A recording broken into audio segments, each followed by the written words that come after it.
দেখেন, ঈদে মিলাদুন্নবী যে পালন করা আর হিন্দুদের দুর্গা পালন করা একই সমতুল্য। এগুলা পালন করতে হলে যান ভারতে যান, আপনারা ভারতে যান। এগুলা পালন করতে হলে ভারতে গিয়ে হিন্দুদের দুর্গাপূজার সাথে ঈদে মিলাদুন্নবী পালন করেন। এগুলা কোনো দলিল নেই এই দেশে। এগুলা এইগুলা পালন করা দেওয়া যাবে না, যেটা করে। আসসালামু আলাইকুম রহমতুল্লাহ। প্রিয় দেশবাসী ও আমার মুসলমান দিনী ভাই বোনেরা, আলহামদুলিল্লাহ সবাই আল্লাহর রহমতে ভালো আছেন। তো আমি একটা কথা বলি, আমি আমার এই দেশ, এই জাতিকে, আমার মুসলমান দিনী ভাই বোন, এদেরকে আমি আল্লাহর স্বার্থে, দিন ইসলামের স্বার্থে আমি ভালোবাসি। আমি চাই না কোনো মানুষ ভুলের মধ্যে তার জীবনটা কাটিয়ে যাক। একটা গানও আছে না, যে ভুলে ভুলে জীবনটা শেষ, ভালোবেসে ভুল করেছি। আমি এই জাতি, আমার দেশের মানুষ, এদেরকে আমি ভালোবাসি। তাই আমি চাই না আমার দেশের কোনো মানুষ যে ভুলের মধ্যে তার জীবনটা কাটিয়ে যাক। দেখেন, ঈদে মিলাদুন্নবী এসেছে, এটা আসলে সম্পূর্ণ যুক্তিহীন কথাবার্তা, যেটা কোরআন হাদিসের মধ্যে নেই। আর এরকম মিলাদ নিয়ে মাজার নিয়ে, এগুলা নিয়ে আমরা যে বেশ কিছু আমাদের দিনী ভাই পড়ে আছে, এর কারণে তারা সঠিক এবাদতি, যে মূল এবাদতি হয়েছে, তা তো দূরে সরে আছে। মানুষ সঠিক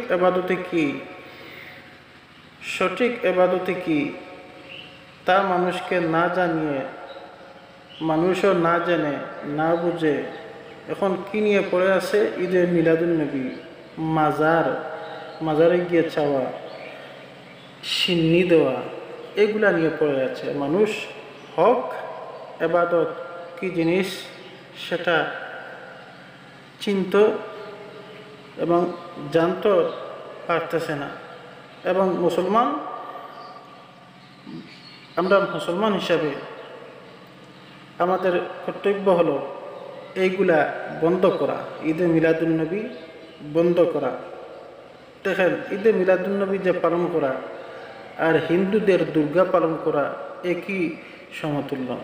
এগুলা পালন করতে হলে যান ভারতে যান, আপনারা ভারতে যান। এগুলা পালন করতে হলে ভারতে গিয়ে হিন্দুদের দুর্গাপূজার সাথে ঈদে মিলাদুন্নবী পালন করেন। এগুলা কোনো দলিল নেই এই দেশে। এইগুলা পালন করা দেওয়া যাবে না, যেটা কোরআন হাদিসে নেই। যুক্তিহীন কথাবার্তা। হিন্দুরা যেভাবে উৎসব করে উড়ি দেয়, দেখবেন ঈদে মিলাদুন্নবী আসলে এরকম উড়ি দেয় কিছু মুসলমানরা, হিন্দুদের দুর্গাপূজার মতন উড়ি দেয়। তো এগুলো করতে হলে ইসলামের বাইরে জিনিস করতে হলে, যেটা কোরআন হাদিসে নেই, এগুলো আপনারা যদি করতে চান তাহলে ঈদ এসো আর করতে দেওয়া যাবে না। আপনারা যান ভারতে যান, গিয়ে হিন্দুদের সাথে একসাথে মিলেমিশে দুর্গা পূজা করেন, কোনো সমস্যা নেই।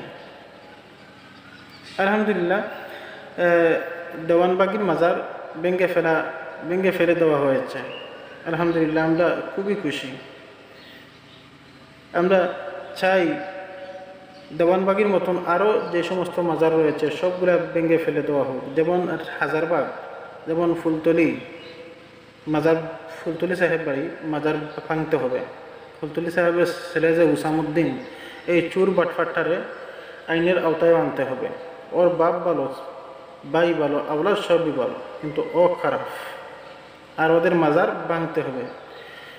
যখন সুরেশ্বর, আট্রসি, দয়াল বাবা, খাজা বাবা, কিবলা বাবা, যেই সমস্ত মাজার রয়েছে সমস্ত মাজার ভেঙে ফেলে দিতে হবে। এই দেশে আর বন্ডামি চলবে না। এই সমস্ত বন্ডামি করতে হলে যান ভারতে যান, গিয়ে হিন্দুদের সাথে একসাথে দুর্গাপূজা পালন করেন আর এই সমস্ত পালন করেন। হিন্দুদের দুর্গাপূজা আর এই সমস্ত কোনো বেশন নেই। দেখেন, আমি এতগুলো এক কথা বললাম, আমি আমার এই দেশ এই জাতিকে ভালোবাসি, তাই আমি চাই কোনো মানুষ ভুলের মধ্যে পড়ে না থেকে সত্যটা জানুক, সত্য জিনিসটা বুঝুক। তাই আমার এই সমস্ত কথা বলা।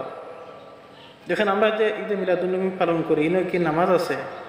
শুক্রবার যে আমরা সাপ্তাহিক ঈদের দিন বলি, যে দেখেন এখানে নামাজ আছে, কুরবানি ঈদ নামাজ আছে, রোজা ঈদ নামাজ আছে, কিন্তু ঈদে মিলাদুন্নবী কি নামাজ আছে? নামাজ নেই। তাহলে এগুলো কিসের ঈদ? এটা কোনো কোরআন হাদিসেও নেই, কোনো যুক্তি দ্বারাও, এটা কোনো যুক্তির দ্বারাও এই সমস্ত কথা আমাদের কোনো বুঝে আসে না। তাহলে এইটা কিসের ঈদ? এই সমস্ত জিনিস করে মানুষকে মূল ইবাদত থেকে দূরে সরিয়ে রাখা হয়েছে। এই সমস্ত বন্ধ করতে হবে। যাই হোক, সবাই সুস্থ থাকেন, ভালো থাকেন। আসসালামু আলাইকুম ওয়া রাহমাতুল্লাহ।